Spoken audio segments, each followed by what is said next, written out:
경기도 법인카드 유용 의혹의 핵심 인물로 꼽혀온 김혜경 씨의 수행비서 배모 씨의 구속영장이 기각되면서 관련 수사도 빠르게 마무리될 걸로 보입니다. 경찰은 배 씨와 김혜경 씨의 혐의를 정리해서 이번 주 검찰에 송치할 방침입니다. 취재기자 연결합니다. 강민경 기자. 네, 사회 1부입니다.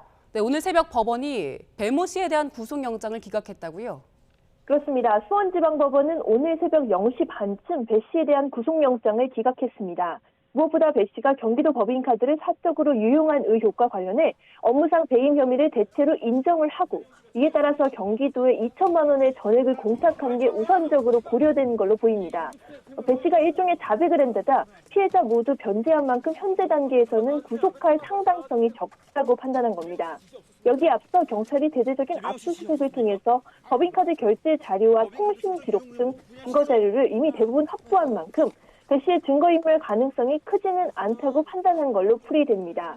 어제 영장실질심사에서는 배 씨 개인의 법인카드 유용 관련 혐의뿐만 아니라 김혜경 씨가 배 씨와 특수관계로서 공모했을 가능성이 중점적으로 다루어졌는데요.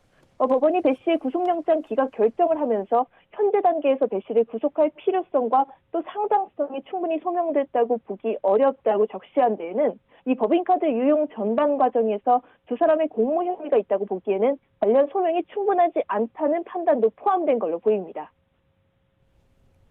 네, 그동안 배모 씨가 이번 사건의 핵심 인물로 꼽혀왔는데 신병 확보에 실패한 경찰의 향후 수사 어떻게 되겠습니까? 네, 지금까지 파악한 혐의를 정리하는 선에서 수사는 이번 주 안에 조속히 마무리될 예정입니다. 핵심 피해자의 신병 확보에 실패하면서 추가 조사 등이 사실상 불가능해졌기 때문입니다.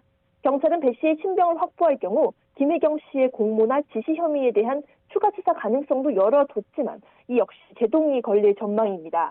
배 씨가 이용한 금액 2천만 원 가운데 김 씨에게 전달된 음식값 등 직접 관련 있는 금액 180만 원 정도에 대해서만 혐의를 정리해서 검찰에 송치할 전망입니다.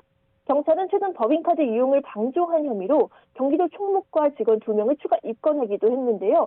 이건 수사 막바지 단계에서 정리하는 과정에서 관련자를 추가 입건한 걸로 풀이가 됩니다.